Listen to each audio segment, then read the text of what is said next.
Hello guys, welcome to the Red Dot podcast. और आज हम आपसे बात करेंगे यूके में जो सिचुएशन चल रही है उसके बारे में। अभी लेटेस्ट न्यूज़ आ रही है कि इंडिया ने यूके को सरपास कर दिया है as a 5th world largest economy. और जो न्यूज़ जो एक ब्लूमबर्ग यूके जो वहाँ का एक न्यूज़पेपर कह लो या ऑनलाइन भी उनका एडिशन आता है, तो उसमें रिपोर्ट किया जा रहा है कि जो एक ब्रिटिश कॉलोनी थी इंडिया, वो सरपास कर गई है इंग्लैंड को या ब्रिटिशर्स को और यूके को। और मतलब इंडियन उसको करेक्ट कर रहे हैं। उसके बारे में क्या बोलेंगे? ये एक पॉलिटिकल स्पिन देने की ट्राई कर रहे हैं कि India who was a farmer colony, उन्होंने सरपास कर लिया है ब्रिटिश को। ये नहीं कह रहे कि British who were former colonizers have been left behind India. So India ने उनको ग्रो करके ओवरटेक करा है। ब्रिटेन पीछे नहीं रहा। ब्रिटेन कभी आगे निकलने वाला नहीं है इंडिया से। ये बात नहीं बताएंगे आपको वो, क्योंकि बायस्ड रिपोर्टिंग है ये, और वल्चर रिपोर्टिंग है ये एक तरह से। ये एक कॉलोनियल जो हैंगओवर है, अभी भी उसी में जी रहे हैं यूरोपियंस। कॉलोनियल हैंगओवर गया नहीं है इनका भी। इनको ऐसा लगता है कि you are a superior race. Imperialism अभी स्टिल गोइंग ऑन इम्पीरियलिज्म। ठीक है, लेकिन इसमें ये भी देखना होगा कि यूके अभी 6 पर आया है, लेकिन अभी ये और स्लिप करेगा और इंडिया केवल 5th पे नहीं रहेगा। आने वाले टाइम में I think within a year or more ये जर्मनी को सरपास करेगा और देन जापान को definitely. This is waiting to be happen. और जो जर्मनी की करंट एनर्जी क्राइसिस चल रही है, तो जो ये बात कह रहे थे कि जर्मनी को सरपास करने के लिए इंडिया को 5-6 साल लग सकते हैं, तो मुझे नहीं लगता कि जर्मनी का इकोनॉमिक फ्यूचर एक ब्राइट है।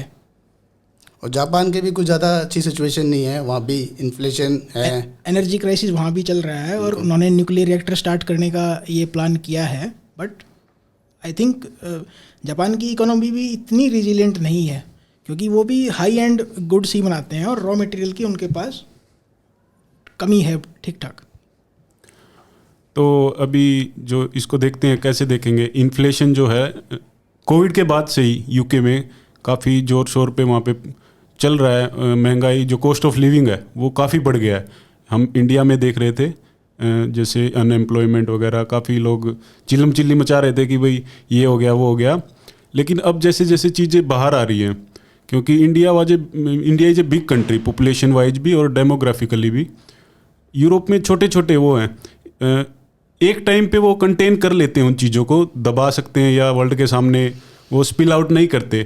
बट अभी धीरे धीरे चीज़ें बाहर आ रही है। वहाँ की इन्फ्लेशन को देख के तो मीन्स इंडिया में इन्फ्लेशन तो काफ़ी कंट्रोल्ड है अभी के लिए। वहाँ पे जो कॉस्ट ऑफ लिविंग है लास्ट ईयर ही कम से कम आई थिंक 1.5 से 2 गुना हो गया था। ये मैं इनका प्रेडिक्शन देख रहा था। बैंक ऑफ इंग्लैंड की वेबसाइट अगर आप देखेंगे तो उन्होंने फोरकास्ट किया है कि अक्टूबर में 13% इन्फ्लेशन होने वाला है यूके में, और जो करंट इन्फ्लेशन चल रहा है जुलाई के फिगर्स के अकॉर्डिंग वो है 10%। सो इंडिया को 7 या 8% इन्फ्लेशन या 6 या 7% इन्फ्लेशन की आदत है कभी से ही, कि हमारे कंट्री में, डेवलपिंग कंट्रीज़ में इतना इन्फ्लेशन अच्छा माना जाता है ग्रोथ के लिए। लेकिन जो डेवलप्ड कंट्री हैं उनमें इतना इन्फ्लेशन कैटास्ट्रॉफिक होता है। एक और रिपोर्ट मैंने देखी थी सिटी बैंक की रिपोर्ट थी कि इन जुलाई 2023 वहाँ पे 18% इन्फ्लेशन तक होने वाला है। और जो लोगों का मॉनेटरी सिस्टम पे से एक विश्वास उठता जा रहा है वहाँ पे। एक बात और क्या थी कि जो यूके का डेफिसिट है, करंट अकाउंट डेफिसिट से बहुत टाइम से चला रहे हैं कि क्वांटिटेटिव ईजिंग या मनी प्रिंटिंग इन्होंने इतनी ज़्यादा कर रखी है कि अब ये अपना पुराना डेप्ट पे करने में इनको प्रॉब्लम हो रही है।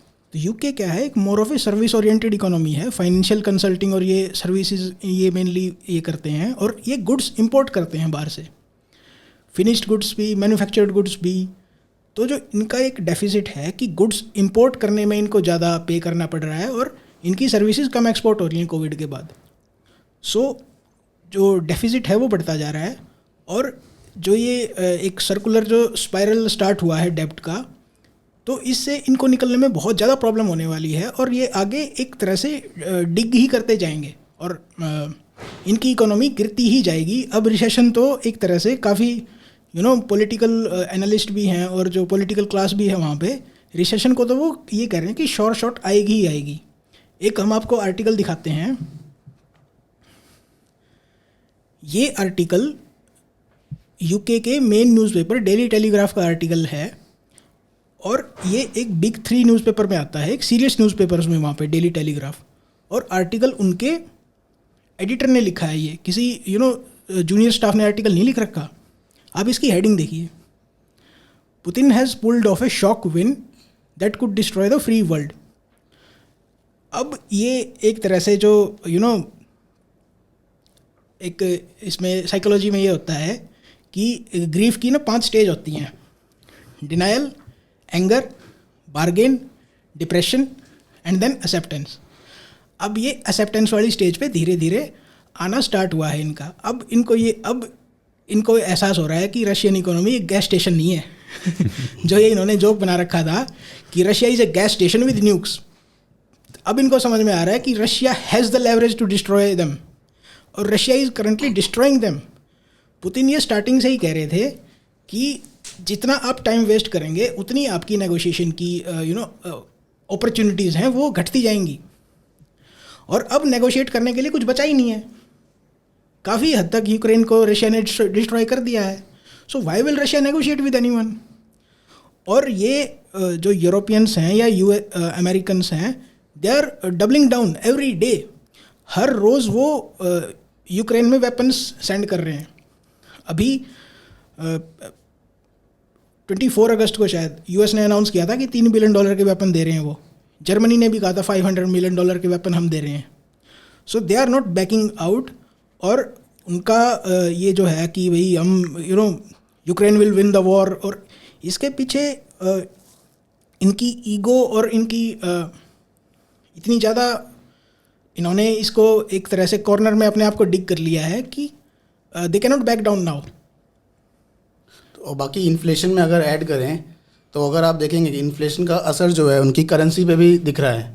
अगर हम देखें पाउंड डॉलर के अगेंस्ट काफ़ी फॉल कर रहा है, और आगे चल के बैंक ऑफ इंग्लैंड को डिसाइड करना पड़ेगा कि वो इंटरेस्ट रेट बढ़ाना चाहेंगे कि उनको कम करने पड़ेंगे, क्योंकि जैसा कि प्रेडिक्ट किया जा रहा है इकॉनमी उनकी रिसेशन में आने वाला है। तो जब रिसेशन आएगा तो आप इंटरेस्ट रेट ज़्यादा बढ़ा नहीं सकते हैं, और एक सिचुएशन बन जाएगी स्टैगफ्लेशन की। इससे निकलना एक देखना पड़ेगा कि यूके की जो एक लीडरशिप है किस तरीके से स्टैगफ्लेशन से बाहर निकलती है। मैं इनकी पॉलिसी स्टेटमेंट देख रहा था, जो प्राइम मिनिस्टर कैंडिडेट हैं जिनके प्रॉपर चांसेस हैं प्राइम मिनिस्टर बनने के, लिज ट्रस का क्या कहना है कि she will snatch the mandate from bank of England, कि वो बैंक ऑफ इंग्लैंड को टेक ओवर करने की पोजीशन में है, कि बैंक ऑफ इंग्लैंड की या सेंट्रल बैंक जो है उनका, उसकी इंडिपेंडेंस पे भी सवाल उठाए जा रहे हैं।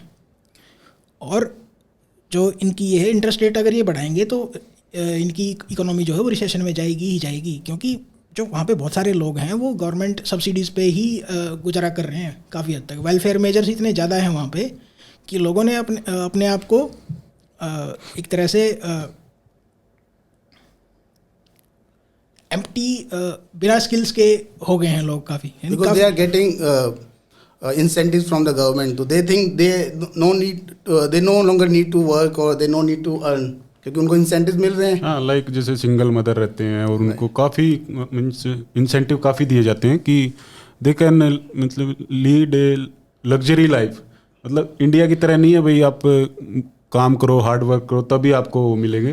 वहाँ पे वो बोलते हैं कि नहीं मीन्स ठीक है, लेट देम, कि एक उन्होंने हाई स्टेटस जो अपना मेंटेन किया हुआ है, मीन्स उसको एक तरह से थोड़ा थोड़ा उकसाते रहते हैं कि हाँ दिस इज़ आवर कल्चर, और एक सोशल स्टैंडर्ड है हमारा compare to other world. Like जो दूसरे जो वो हैं लाइक अफ्रीका में और एशिया में, उनको तो एक निचले उसका समझते हैं कभी से। इसलिए उनको अब ये दिक्कत आ रही है कि अब वो बहुत डिफ़िकल्ट हो गया उनके लिए, जो नई रियलिटी है ना उसको वो डाइजेस्ट नहीं कर पा रहे हैं, या they are not able to come with the terms. और अगर आप देखें इन्फ्लेशन को टैकल करने के लिए वहाँ की गवर्नमेंट जो लिज ट्रस हैं, तो वो कंपनीज़ को कह रही हैं कि आप वेजेस मत बढ़ाइए, क्योंकि अगर वेजेस बढ़ाएंगे तो इन्फ्लेशन और बढ़ेगी और कहीं ना कहीं ये स्पाइरल इन्फ्लेशन में चेंज हो सकती है, जो कि फिर ये सिचुएशन हाथ से निकल जाएगी। और आपने जैसे शुरू किया यूके जो है 6 पोजीशन पे आ गया है, तो इनका कॉलोनियल माइंडसेट अभी भी दिखता है। आप जो आर्टिकल का जिसका जिक्र मेरे साथी कर रहे थे, आप देखेंगे तो उसमें भी ये कहते हैं कि क्रेमलिन का एनर्जी वॉर है, बट ये इसको इस तरह से नहीं देखते हैं कि ये जो वॉर जो शुरू किया है उन्होंने यूक्रेन के कंधे पर रखकर, जो इन्होंने एक कोशिश की है कि रशिया को वीक करेंगे और बाद में रशिया खुद उनके पास आएगा और निगोशिएट करेगा, बट ये सिचुएशन नहीं है। कहीं ना कहीं इनको ही रशिया के पास जाना पड़ेगा और निगोशिएट करना पड़ेगा। ये नहीं जाएंगे, they are not going to go, क्योंकि इतने साल का जो बनाई हुई इमेज है इनकी, पिछले 200-300 साल की इमेज है, उस इमेज का क्या होगा, उस लिगेसी का क्या होगा, उस इम्पीरियलिस्ट एक पूरा कल्चर जो इन्होंने सेट कर रखा है उसका क्या होगा। ये एक हम इनकी बात कर रहे थे कि सिंगल पेरेंट हाउस होल्ड वहाँ पे हैं। मैं एक फिगर देख रहा था, 29 lakh single parent house hold है वहाँ पे। सिंगल पेरेंट हाउस होल्ड के साथ क्या दिक्कत होती है, लेडीज़ जो होती हैं वो बच्चे पालने में इन्वेस्ट करती हैं और उनको पैसे कमाने में प्रॉब्लम होती ही होती है। लेकिन अगर जो सिंगल मेल्स अगर बाहर रह रहे हैं तो they have no incentive to do high risk jobs या हाई स्किल जॉब्स, सो वो भी एक अपनी लाइफ में क्रूज करते हैं। तो जो सोशल स्ट्रक्चर है यूके में वो टूट चुका है, लोगों के पास इंसेंटिव नहीं है काम करने का। और जो सिंगल पेरेंट के जो ये होते चिल्ड्रन होते हैं, ये लाइफ में अनसक्सेसफुल होते ही होते हैं मैक्सिमम चांस। ऐसी अमेरिका में काफ़ी ज़्यादा स्टडी हो चुकी हैं कि सिंगल पेरेंट हाउस होल्ड के किड्स जो होते हैं वो या तो क्रिमिनल बनते हैं या फिर सुसाइड करते हैं या डिप्रेशन में जाते हैं, क्योंकि एक डुअल हाउस होल्ड बच्चों की बढ़िया परवरिश के लिए बहुत ज़रूरी है, बैलेंस्ड अप्रोच के लिए। यू मीन टू से कि ऐसा सिर्फ बॉलीवुड मूवीज़ में ही होता है कि मैंने अपने खून पसीने से सींचा है तब जाके वो, ऐसा कुछ नहीं है। Everything is necessary for a healthy growing child, और मतलब एक सोसाइटी में उसको फिट करने के लिए काफ़ी चीज़ें चाहिए होती हैं जो कि फिल्मों में जो दिखाया जाता है दैट इज़ अनट्रू। बॉलीवुड या इंडिया में जो जॉइंट फैमिली का कंसेप्ट है वो इंग्लैंड में या यूएस में इनमें नहीं है। वहाँ पे न्यूक्लियर फैमिली का कंसेप्ट है, तो वहाँ पे जो सिंगल पेरेंट है वो सही में सिंगल है। अच्छा, जॉइंट फैमिली का कोई कंसेप्ट नहीं है वहाँ। दादा दादी अलग घर में रहते हैं या फिर हो सकता है 400-500 किलोमीटर दूर रहते हों, so they do not meet their grand children that much. वहाँ पे एक और मैं देख रहा था कि अपॉइंटमेंट लेने का सीन है कि अगर आपको अपने दादा दादी से मिलना है तो उनसे अपॉइंटमेंट लेनी पड़ती है। बट देखा जाए फैमिली तो एक इम्पॉर्टेंट इंस्टीट्यूशन है ही सोसाइटी का। अगर फैमिली स्ट्रक्चर ब्रेकडाउन होता है ना कहीं सोसाइटी पे उसका असर देखने को मिलता ही है। वेस्टर्न वर्ल्ड के जो डाउनफॉल है उसकी स्टार्टिंग इनकी फैमिली यूनिट टूटने से ही हुई है। जो एक रिलीजियस बैकग्राउंड इनका जो टूटा है, फैमिली का जो ब्रेकअप हुआ है, वो इनकी पहली स्टार्टिंग है ब्रेकडाउन की। कहीं ना कहीं इनका जो कल्चर है वो means it is one of the reason behind this, the first of the reason.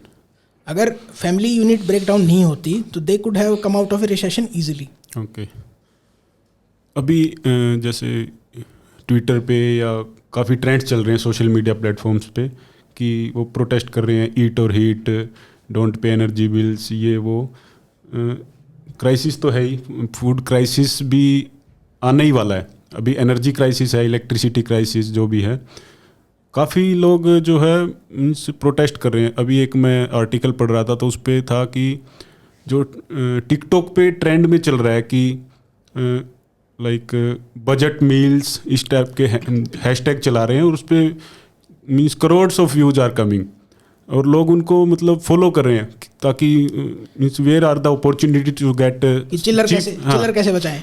वही फूड पे कैसे, और गैस का आपको पता ही है, रेशनिंग वगैरह चल रहे हैं पूरे यूके में ही, Europe including the European nations जो भी हैं सब में रेशनिंग कर रखी है। तो जो प्रोटेस्ट चल रहे हैं वो उन लोगों की मीन्स क्या है, वो फोरकास्ट कर पा रहे हैं कि हमारा ये सर्दी विंटर इज कमिंग और सर्दियों में मतलब बुरा हाल होने वाला है एक तरह से, अगर गैस या इलेक्ट्रिसिटी नहीं मिलेगी उनको, तो वो फोरकास्ट कर पा रहे हैं। क्या सोच रहे हैं वहाँ के वहाँ पे ये जो वोक टाइप के लोग हैं या जो कुछ काम नहीं करते, जिनका काम एक्टिविज्म है पूरे दिन में, पूरा जिनका काम ही एक्टिविस्ट है, जो हमारे प्राइम मिनिस्टर ने कहा था आंदोलनजीवी। तो ये आंदोलनजीवी सिर्फ इंडिया में नहीं है, ये यूके में भी हैं, ये फ्रांस में भी हैं, ये जर्मनी में भी हैं। सो इनका जो डाउनफॉल है उसमें आंदोलनजीवी का सबसे बड़ा हाथ है। क्योंकि मैं आपको एक जैसे एक दो एग्जांपल बताता हूँ कि यूके में विंड मिल्स जो लगाते हैं विंड एनर्जी के लिए, वो दो तरह की हैं, ऑफशोर, ऑनशोर। ऑफशोर वो होती हैं जो सी में लगाते हैं, उसमें चलिए सिर्फ एनवायरमेंटल क्लियरेंस लेनी होती है। जो ऑनशोर विंड मिल्स होती हैं वो लगाई जाती हैं कम्युनिटीज़ में या फिर किसी खाली एरिया में, खेत में या फिर और किसी जगह पे। तो उनके लिए जो उनकी लोकल बॉडीज़ हैं वो परमिशन नहीं देती कि हमारी ब्यूटी ख़राब हो रही है इससे। राइट। तो जो एनर्जी प्रॉब्लम आ रही है, तो सिर्फ उनकी, मैं कह रहा हूँ उनकी बिजली काटनी चाहिए सबसे पहले, जो विंड मिल लगाने की परमिशन नहीं दे रहे। एक और एग्जांपल था इनका कि यूके के पास जो शेल गैस है उसके रिजर्व्स हैं और इन्होंने फ्रैकिंग की प्रोसेस स्टार्ट भी करी थी। 2019 में इन्होंने बैन कर दिया फ्रैकिंग को बिल्कुल। उसके लिए लोगों ने क्या प्रोटेस्ट किया था कि हम हमें ट्रेमर फील हो रहे हैं, जो रिक्टर स्केल है सिर्फ वही नाप सकता है उन ट्रेमर्स को। लोगों को पता नहीं चलता उन ट्रेमर्स का जब ड्रिलिंग करते हैं शेल गैस के लिए। लेकिन उन्होंने प्रोटेस्ट किया कि रिक्टर स्केल तो नाप रहा है, हम अलाउ नहीं करेंगे। सो ये जो हम आर्टिकल दिखा रहे थे उसमें उन्होंने, जो एडिटर हैं उन्होंने लिखा हुआ है कि यूके में एंडेमिक निम्बिज्म फैला हुआ है। निम्बिज्म क्या होता है कि सिर्फ आपकी जो आई साइट है ना, वो सिर्फ आपके क्लोज क्वार्टर्स तक ही रह रही है और उससे आगे का आप सोच नहीं पा रहे। कि आपको ये है कि मुझे बेनिफिट सारे चाहिए, लेकिन अपनी तरफ से या अपने एनवायरनमेंट को या अपनी शॉर्ट टर्म कन्वीनियंस को मैं वो नहीं करूँगा औरों के लिए सेक्रीफाइस। सो ये यूके में रैम्पेंट है। एंटाइटलमेंट इज़ प्रिवेलेंट और जो एंटाइटल्ड लोग हैं वो ज़्यादा हो रहे हैं। और जैसा हमने उस आर्टिकल की बात कर रहे थे हम, तो वो एडिटर लिखते हैं कि अगले साल सोशलिस्ट गवर्नमेंट वहाँ पे आएगी ही आएगी, क्योंकि जो करंट गवर्नमेंट है उसके उनके बस की बात नहीं है इस क्राइसिस को संभालना। ना ही इनके पास पॉलिसीज़ हैं, ना ही लिज ट्रस के पास पॉलिसी है कोई, ना ही ऋषि सुनक के पास कोई पॉलिसी है। लिज ट्रस ने तो यहाँ तक कहा है कि she will go for tax cuts immediately. Rishi Sunak ये कह रहे थे कि पहले वो जो गरीब लोग हैं उनको बेनिफिट देंगे, उसके बाद वो टैक्स कट की सोचेंगे।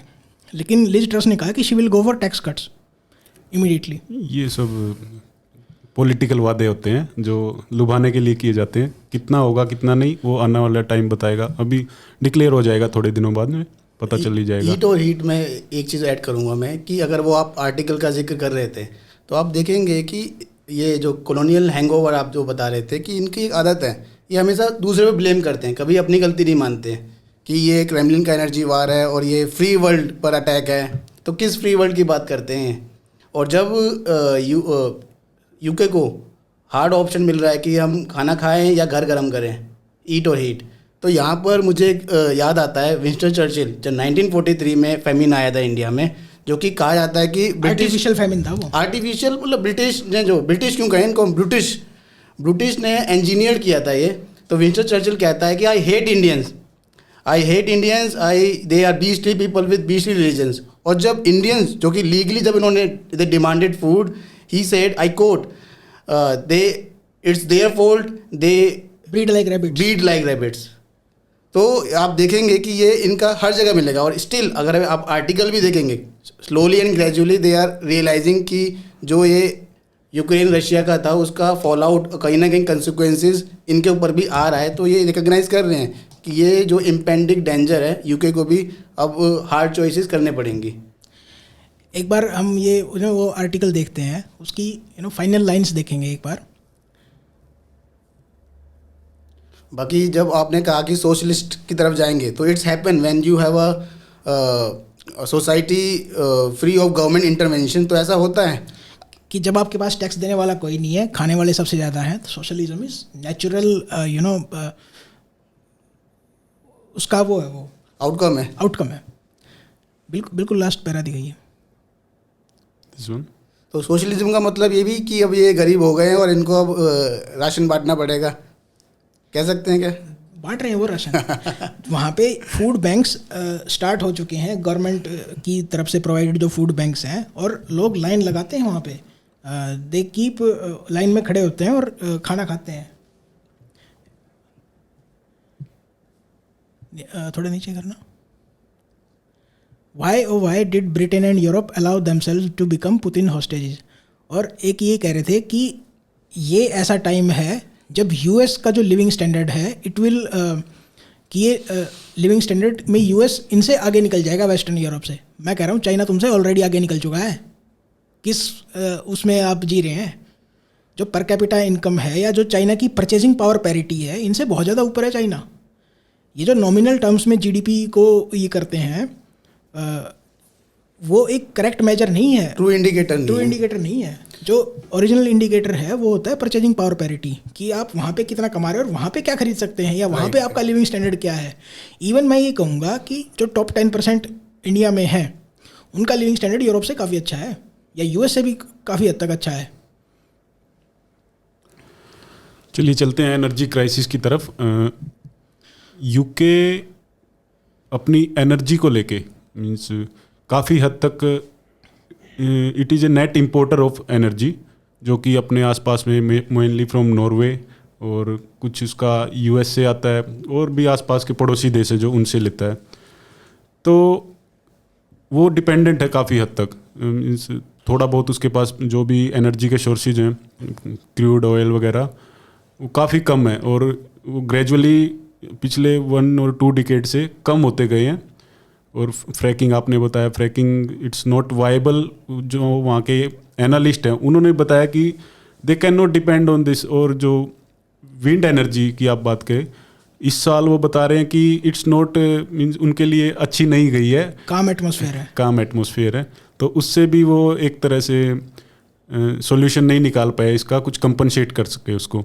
तो basically they have to depend on gas and petroleum products जो कि इंपोर्ट ही करते हैं मोस्टली। तो इसके लिए वो independent means if they want to be independent on energy management, तो क्या एनी वाइबल सॉल्यूशन लगता है इन शॉर्ट टर्म?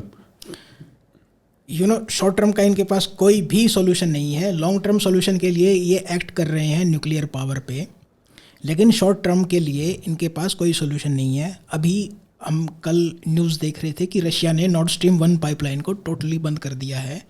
उन्होंने 3 दिन की मेंटेनेंस के लिए उसको सस्पेंड किया था। अब उन्होंने कहा है कि they have discovered an oil leak कि और अब वो चालू नहीं कर पाएंगे।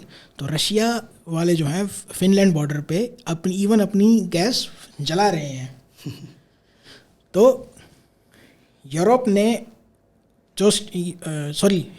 यूके ने जो स्टेप्स लिए हैं एनर्जी क्राइसिस से या लोगों को कॉस्ट ऑफ लिविंग एक्सपेंसेस से बचाने के लिए, तो इन शॉर्ट ये क्या कर रहे हैं, they are kicking down the can further down the road. और ये जो फर्दर रोड है ये 1-2 साल का ही है, ये अब ज़्यादा नहीं बचा है। तो ये क्या कर रहे हैं, इन्होंने एनर्जी कैप इंट्रोड्यूस करी है। एनर्जी कैप में इन्होंने क्या किया है कि टिल 30 सितंबर वहाँ पे एक एनुअल या 1 साल का प्राइस कैप है 1971 पाउंड्स। इसको हम अगर रुपीज़ में एक अप्रोक्सीमेट कन्वर्ट करके बताते हैं 15,000 रुपीज़ पर मंथ। तो 15,000 रुपये पर मंथ इनका एनर्जी बिल, इससे ऊपर नहीं जाएगा टिल 30 सितंबर। 1 अक्टूबर से जो है 80% इंक्रीज़ होगा प्राइस कैप में। उसका मैं बताता हूँ आपको 3549 पाउंड्स पर ईयर। इसको अगर कन्वर्ट करते हैं तो इनकी प्राइस कैप होगी 27,134 रुपीज़ पर मंथ, 27,000 रुपये पर मंथ। जनवरी 2023 से जो एक कयास लगाए जा रहे हैं 52% इंक्रीज़ होगा प्राइस कैप में। और उस टाइम पे इनका रुपीज़ में गैस का बिल होगा पर मंथ का 41,000। तो बहुत सारे लोग जो खास करके जो एल्डरली लोग हैं जो पेंशन पे रह रहे हैं, क्योंकि पेंशन तो ये बढ़ाएंगे नहीं लोगों की। सो जो एल्डरली पीपल हैं, और मैं ऐसी कई 1-2 जगह मैंने न्यूज़ पढ़ी हैं कि कोई 80 साल की बुजुर्ग महिला थी, वो अपने घर में गिर गई, उनको 48 घंटे के बाद एम्बुलेंस आई है उनके पास। इनका जो हेल्थ सिस्टम है NHS वो एक तरह से क्रैक हो चुका है। एक और मैं खबर पढ़ रहा था कि एक एल्डर पीपल या एक एल्डर पर्सन था, उसने एम्बुलेंस बुलाई, काफ़ी टाइम के बाद आई, और जब वो हॉस्पिटल में एडमिट हुए तो उनको 18 घंटे वेट करना पड़ा डॉक्टर के लिए। सो जो एक वेलफेयर मेजर्स इन्होंने प्रॉमिस करे थे, अब उसको वो फॉलो नहीं कर पा रहे। कि पैसे कौन देगा इतने वेलफेयर मेजर्स के? किसी को तो पैसे कमाने पड़ेंगे। राइट। बाकी अगर एनर्जी क्राइसिस पे और बात करते हैं तो ये जो क्राइसिस है, it is said that it is bigger than pandemic. और ये एनर्जी क्राइसिस जो है कई बार लोगों को रियलाइज़ नहीं हो पा रहा है। लोग ट्विटर पे बात कर रहे हैं कि हम तो रशिया से गैस नहीं खरीदते हैं यार, ये एनर्जी क्राइसिस रियल और it is also manufactured by politicians. तो अभी एक मिनट, उनकी क्लैरिफिकेशन के लिए मैं उनको स्क्रीन पे दिखाना चाहूँगा। ये एज पर EIA की ऑफिशियल वेबसाइट है, उसका डाटा है। तो import volume of liquefied natural gas to the UK in 2021 by country of origin. So आप ये नहीं बोल सकते कि रशिया से नहीं आता। हो सकता है आप पड़ोस के देश से ले रहे हो, लेकिन वो आता रशिया से ही है, घूम के आता है उसके पास रशिया से। इसलिए उनको पता नहीं है, तो इसलिए वो ट्विटर पे में भी ज़्यादा वो चल रहा है। बाकी ये भी है कि ये एनर्जी क्राइसिस मतलब despite they are not directly involve with Russia in gas operation, तो ये एनर्जी क्राइसिस इसलिए भी है कि जो उनके मेन सप्लायर थे, जैसे नॉर्वे हो गया, बेल्जियम हो गया, नीदरलैंड हो गया, अब रशिया 50% सप्लाई देता है यूरोप को। अब नॉर्वे कितने कंट्रीज़ को करेगा? और दूसरी बात ये भी है कि नीदरलैंड, बेल्जियम खुद एनर्जी क्राइसिस फील कर रहे हैं। और ये एनर्जी क्राइसिस जो UK का है वो दूसरी कंट्रीज से डिफरेंट है। दूसरी कंट्रीज़ में अगर आप देखेंगे कि एनर्जी मिक्स है, they have electricity, they have nuclear power, और कहीं कहीं पर पावर प्लांट भी थोड़े बहुत फंक्शनल हैं। बट UK जो है mainly gas dominant, gas based economy है। एक अच्छा खासा हिस्सा रिन्यूएबल्स का भी है, बट जैसा कि आपने कहा कि अनयूजली काम वेदर है, तो करीब इनकी 11,000 से ज़्यादा जो विंड मिल्स हैं वो इनफ एनर्जी नहीं कर पा रही। और विंटर इज़ कमिंग, तो उसमें आप सोलर एनर्जी पे नहीं रिलायबल हो सकते। और अगर देखेंगे आप तो कॉन्टिनेंट में, पूरे यूरोप में सबसे कम रिजर्व जो है इनके पास है, UK के पास। They rely directly on fresh flow. तो अब कटर पे विश्वास कर रहे हैं and they are saying Qatar कि you are the last resort of our supply. और कटर ये कह रहा है कि आज अब तक आप हमें बैड बॉयज डिक्लेयर करते गए कि आप फॉसिल फ्यूल यूज़ कर रहे हैं, नाउ यू आर सेइंग हम आप पे ग्रीन टैक्स लगाएंगे, ग्रीन टैक्स लगाएंगे। तो ये भी बात है। अब कटर भी ये कह रहा है कि ऐसा नहीं होता कि अब आपके पास गैस की सप्लाई नहीं हो रही है तो आप मुझे बोलें। ये कोई दूधिये से दूध लेने वाली बात नहीं है कि आप मुझे 2 किलो दूध ज़्यादा दे दो। वो उनको अगर they will be a major supplier of UK, तो उनको अपना इंफ्रास्ट्रक्चर डेवलप करना पड़ेगा और UK को और अदर डेवलप्ड कंट्रीज़ को इंश्योर करना पड़ेगा कि वो सप्लाई लेंगे। आज अगर 6 महीने, 7 महीने, 8 महीने सप्लाई गई तो जो वो बिलियंस ऑफ डॉलर इन्वेस्ट करेंगे अपना इंफ्रास्ट्रक्चर में, उसका क्या होगा? They have to do long term contracts. और ये इनकी क्या है, दोगलापन है UK का।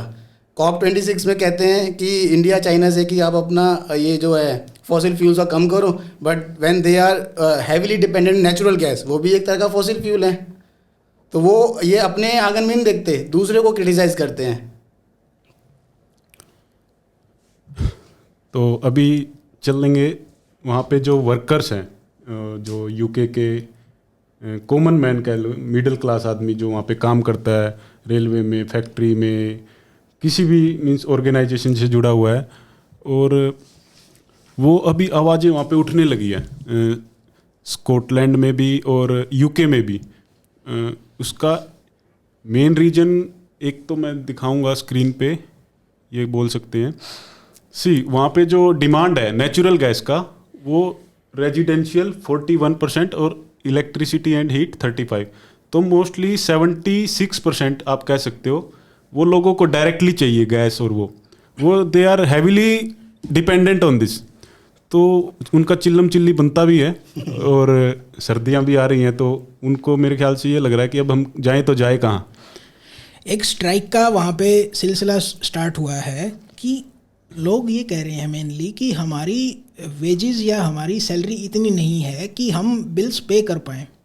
सो हर सेक्टर के जो वर्कर्स हैं वो वहाँ पे स्ट्राइक कर रहे हैं। जैसे मैं आपको बताता हूँ, 40,000 रेल वर्कर स्ट्राइक कर रहे हैं, 40,000 ब्रिटिश टेलीकॉम के वर्कर स्ट्राइक कर रहे हैं, 1,15,000 पोस्टल वर्कर स्ट्राइक कर रहे हैं, और सैनिटरी वर्कर्स ने स्ट्राइक करी है स्कॉटलैंड में, और 2 हफ्ते तक वहाँ पे कचरा नहीं उठा। फिर 5 सितंबर से लॉयर्स स्ट्राइक पे जाने की धमकी दे रहे हैं, इंडेफिनेट स्ट्राइक पे। उसके बाद teachers union, doctors union, nurses union, they are planning to go on strike. कि वो ये कह रहे हैं कि हम एसेंशियल सर्विस प्रोवाइड करते हैं और इवन हम अगर अपने बिल्स पे नहीं कर पाएंगे तो हमारे पास क्या इंसेंटिव रहेगा काम करने का। और गवर्नमेंट, आप इनकी हाइपोक्रेसी देखिए, आप इनका एक अंधापन देखिए क्राइसिस को लेके। गवर्नमेंट एम्प्लॉयर से ये कह रही है कि आप वेजेस नहीं बढ़ाएंगे, अगर आपने वेजेस बढ़ाई तो हम इन्फ्लेशनरी स्पाइरल में चले जाएंगे और एक हाइपर इन्फ्लेशन का एटमॉस्फेयर यहाँ पे बन जाएगा। और वो जैसे जिम्बाब्वे में हुआ था ना, $1 ट्रिलियन के बिल छपे थे। करेंसी वैसे भी गिर रही है इनकी। हाँ, इवन इंडियन करेंसी के कंपैरिजन में अगर हम मार्च में देखेंगे, इस करंट मार्च में, so British pound to Indian rupees 101 था, 101 रुपये था, अब 91 पे आ गया। इवन यूरो भी काफ़ी गिर रहा है।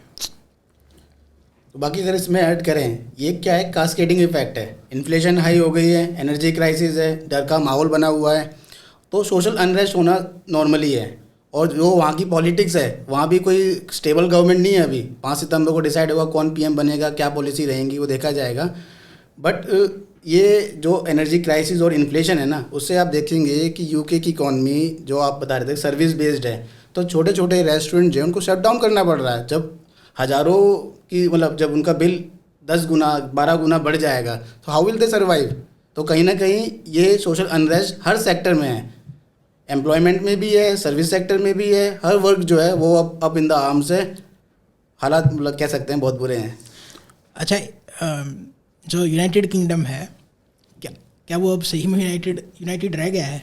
जो इनके 4 पार्ट से मिलके बना हुआ है United Kingdom, Wales, Scotland, Northern Ireland और इंग्लैंड। इसमें मेन जो भूमिका रहती है वो इंग्लैंड की रहती है। 8/10 जो पॉपुलेशन है वो इंग्लैंड में है। अब इन्होंने स्कॉटलैंड को और वेल्स को कुछ पावर डिवॉल्व कर रखी हैं और उनका पार्लियामेंट है। जो नॉर्दर्न आयरलैंड है वहाँ पे एक्सट्रीमिज़म है, वो एसोसिएट करना चाहते हैं आयरलैंड एज ए कंट्री के साथ। एक और स्कॉटलैंड के बारे में मैं आपको बताता हूँ कि स्कॉटलैंड में अभी डिमांड उठ रही है यूनाइटेड किंगडम से अलग होने की। They want to form their independent country. So इसके लिए पहले भी एक बार रेफरेंडम हुआ था 2014 में, और उस टाइम पे स्कॉटलैंड ने ये चूज़ किया था कि they want to be associated with United Kingdom only. लेकिन अब दोबारा रेफरेंडम की डिमांड उठ रही है और अब जो यूके की गवर्नमेंट है उसको पता है कि अब ये हार जाएंगे। स्कॉटलैंड का मेन क्या कहना है कि वो यूरोपियन यूनियन से अलग नहीं होना चाहते थे और उन्होंने वोट भी इसी तरह से किया था कि वो ब्रेक्सिट नहीं चाहते थे। सो अब यूनाइटेड किंगडम जो है वो यूनाइटेड नहीं रहा है अभी, और उसके इफ़ेक्ट भी हमें अभी विंटर्स में देखने के लिए मिलेंगे, क्योंकि सॉल्यूशन तो ये कर नहीं रहा एनर्जी क्राइसिस का, ना ही ये सैलरी बढ़ाने की बात कर रहे हैं। सो विंटर्स में वहाँ पे स्ट्राइक और ज़्यादा बढ़ेंगी और वो वायलेंट ही होंगी। सो एक और जैसा हमने एग्जांपल देखा था कनाडा में, प्रोटेस्टर्स की कोई डिमांड नहीं सुनी गई, वो पीसफुल प्रोटेस्ट था और वहाँ पे आर्म्ड क्रैकडाउन हुआ था पुलिस का, और कनाडा के प्राइम मिनिस्टर ने इमरजेंसी लगाई थी वहाँ पे। सेम यूके में होने वाला है और ये हम पहले प्रेडिक्ट कर रहे हैं कि यूनाइटेड किंगडम यूनाइटेड रहेगा कि नहीं रहेगा। तो इसमें एक पॉइंट ये भी देखना है कि अभी जब इन्होंने जनवरी 2021 में जब ब्रेक्सिट हुआ था तो ईयू के साथ, यूरोपियन यूनियन के साथ यूके का एक एग्रीमेंट था कि उसमें जो टर्म्स एंड कंडीशन थे आयरलैंड को लेकर, तो उसमें अब क्या कर रहे हैं ये कि अंडर द प्रेशर जो टर्म्स एंड कंडीशन है वो चेंज कर रहे हैं। लेकिन ईयू कह रहा है कि भाई जो हमारा एग्रीमेंट हुआ था आप उसको यूनिलेटरी चेंज नहीं कर सकते हैं।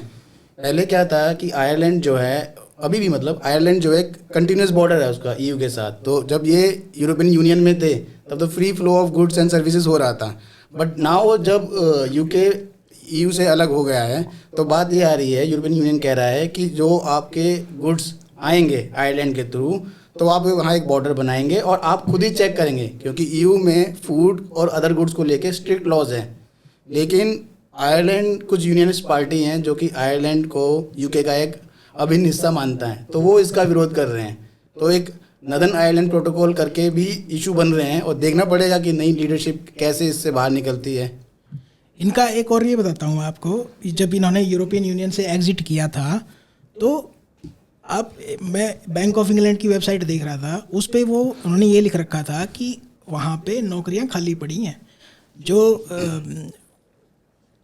लेबर क्लास जो ये होते हैं एम्प्लॉय होते हैं, मेनली ड्राइवर हो गए या फिर कारपेंटर हो गए, ये इनके जब ये यूरोपियन यूनियन में थे तो ये ईस्टर्न यूरोपियन कंट्रीज से आते थे लोग वहाँ पे, रोमानिया से, स्लोवाकिया से, वहाँ से।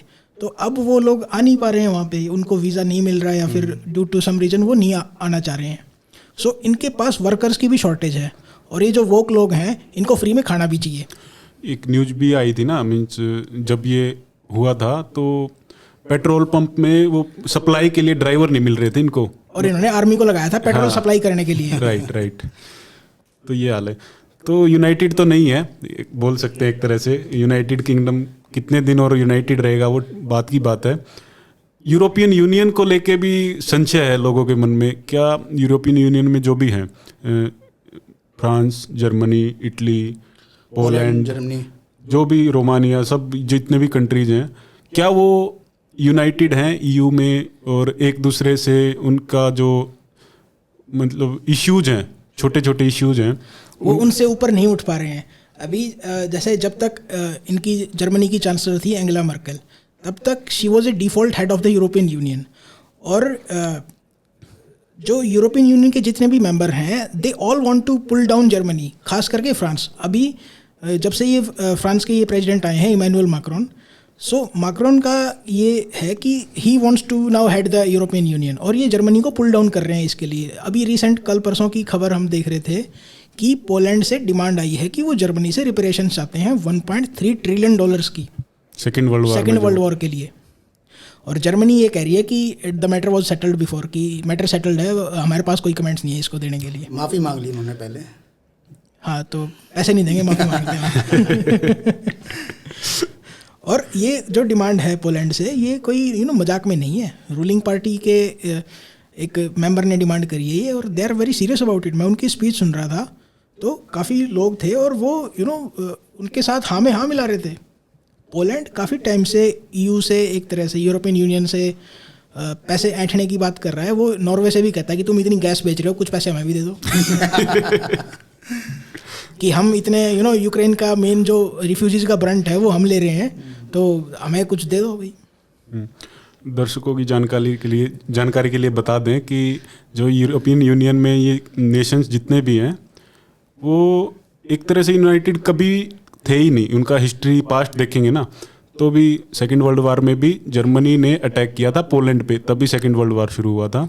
और ये सब चीज़ें तो और कॉन्फ्लिक्ट निकल के बाहर आएंगे। जैसे जैसे अभी इनका एक रेशनिंग को लेके मीटिंग हुई थी, उसमें भी काफ़ी उनको मतभेद थे उनको आपस में। वो रेशनिंग को लेके कि 15% वो कट करेंगे गैस कंजप्शन का। तो ये यूरोप के लिए it's not for good for European Union. और आगे देखते हैं क्या होता है। तो चलिए अभी चलते हैं कि जो लोगों की समस्याएं हैं वहाँ पे, आमजन यूके में वो तो क्या चाहेगा कि हमें जो भी बिजली का बिल हमारा कम आए, फूड जो है एक रीजनेबल रेट पे मिले, महंगाई कम रहे, सभी लोगों की उम्मीद होती है एक तरह से। तो इसके लिए कोई वायबल सा सॉल्यूशन एज ऑफ नाउ कुछ दिख रहा है आपको? इनके पास एक immediate short term viable solution है, वो पुतिन के पैरों में जाके गिरना, जो कि वो करेंगे नहीं। अब मैं ये बताता हूँ कि ये कर क्या रहे हैं। इन्होंने कहा है कि 8 न्यूक्लियर प्लांट ये ऑपरेशनलाइज करेंगे, और इनकी स्पीड देखिए आप न्यूक्लियर प्लांट्स को स्टार्ट करने की। ये कह रहे हैं कि 2030 तक हर साल हम एक न्यूक्लियर प्लांट को परमिट देंगे। 2030 तक परमिट देंगे, वो स्टार्ट होंगे 2050 में। तब तक यूके में कौन बचेगा?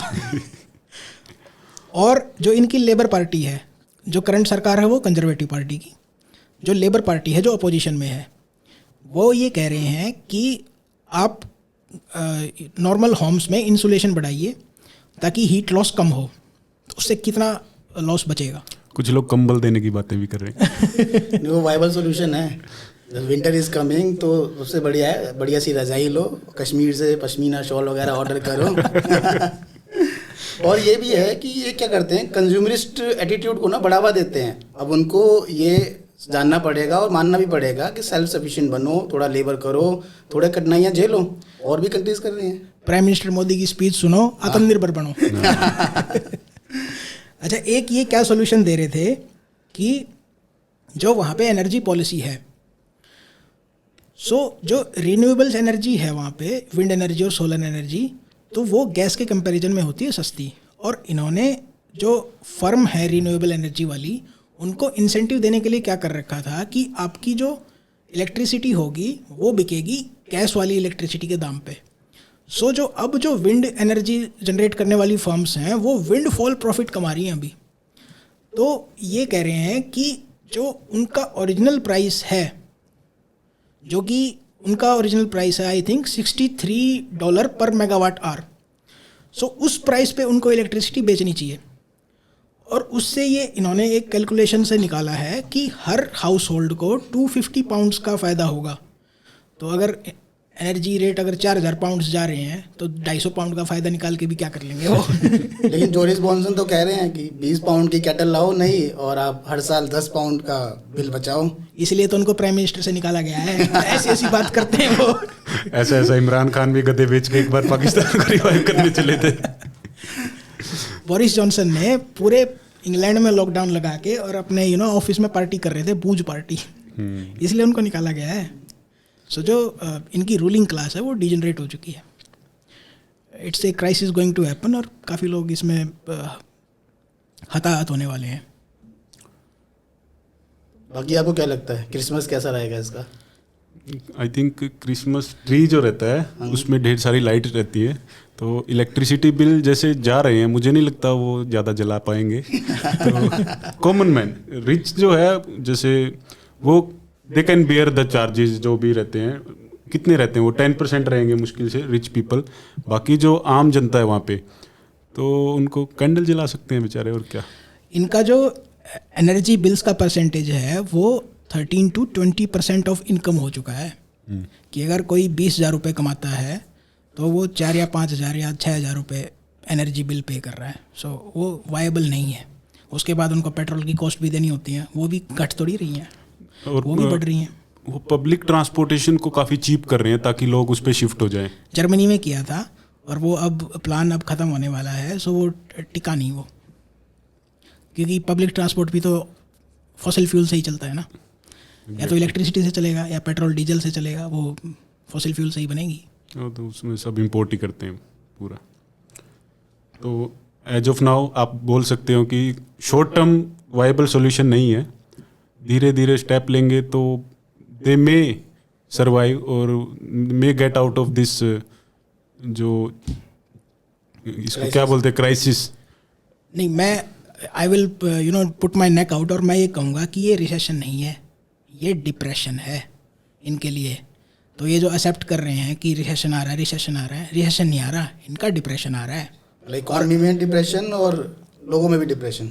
हाँ, ये इस जो इनके पास सोशल क्राइसिस भी तो है। रिसेशन तब हम मान सकते थे जब इनके लोग काबिल होते। इनके पास पॉपुलेशन नहीं है जो काम करने के लिए तैयार हो। तो ये अब कम्युनिज्म के रास्ते पे जाएंगे, जैसा कि हमने आर्टिकल में उसमें पढ़ा था। तो अगले साल सोशलिस्ट गवर्नमेंट आएगी और जो लेफ्टिस्ट लोग हैं वो पावर में आएंगे। और वो उनकी आपने अगर बातें सुनी हो, टैक्स द रिच, जो ये ऑयल कंपनीज हैं इनके विंडफॉल टैक्स पे ये लगाओ, विंडफॉल टैक्स लगाओ इन पे, तो ये भाग जाएंगी कंपनी सारी की सारी। ये कहाँ रुकने वाली हैं यहाँ पे? हाँ, क्योंकि जो यूके में पूरा इलेक्ट्रिसिटी का डिस्ट्रीब्यूशन है वो सारा का सारा प्राइवेटाइज्ड है। एक भी कोई जैसे अपने यहाँ पे होते हैं स्टेट ओन्ड कंपनीज रहती है, लेकिन ऐसा वहाँ पे नहीं है, पूरा का पूरा प्राइवेटाइज्ड है। और वो क्यों, मतलब उनको तो जब तक मुनाफा है तब तक रहेंगे। और जो ये एनर्जी कैप वाला जो इन्होंने ये बनाया है सिस्टम, ये सस्टेनेबल नहीं है। तो कौन सी प्राइवेट कंपनी इतना लॉस उठाएगी? सो ये कोई लॉन्ग टर्म सोल्यूशन नहीं है, और बहुत जल्दी कंपनीज विल ये बगावत करेंगी सरकार के खिलाफ। चलिए, हम तो यही उम्मीद करेंगे कि वहाँ पे जो यूके में जो लोग हैं, पूरे यूरोप में ही, उनका क्रिसमस अच्छे से सेलिब्रेट हो। सांता क्लॉज उनके लिए कुछ अच्छी खबर लेके आए। हाँ, थोड़ा सा उनको ये इस बात से संतोष करना पड़ेगा कि अब की बार गिफ्ट इतने महंगे नहीं मिलेंगे उनको सांता क्लॉज की तरफ से। तो इसी के साथ मिलेंगे नेक्स्ट एपिसोड में। तब तक के लिए धन्यवाद। जय हिंद।